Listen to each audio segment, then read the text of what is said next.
সিতুসি RM উচ্চ বিদ্যালয়। এই মাঠে গরুর হাট আজকে শেষ। আপনারা জানেন আজকে বুধবার, কালকে আমাদের পবিত্র কোরবানি ঈদ হতে যাচ্ছে। তাই আজকে লাস্ট বাজার আপনাদের নতুন করে ভিডিও দেখানোর জন্য আজকে আমি সিতুসি RM উচ্চ বিদ্যালয়ের মাঠে আসার উদ্দেশ্য হলো লাস্টের বাজারে কি রকম গরু বিক্রি হচ্ছে। এই যে আপনারা দেখতেছেন গরু কিন্তু কম উঠেছে, কিন্তু এখানে গরুর যাই উঠছে সবই কিন্তু গরু বিক্রি হয়ে গেছে।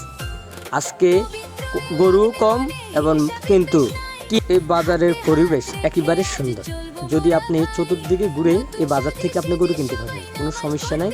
এবং আপনারা জানেন এই বাজারটা থেকে আজকে শেষ বাজার উপলক্ষে আপনাদের জন্য আজকে ভিডিও করার উদ্দেশ্য, কারণ আপনাদের জন্য সব সময় আমি ভিডিও করার জন্য সব জায়গায় যাওয়ার জন্য। যদি আপনার থেকে ভিডিওটা ভালো লাগে তাহলে লাইক কমেন্ট শেয়ার করে সবাইকে দেখার সুযোগ করে দিবেন। যারা এখনই আমার পেজটা ফলো করেন না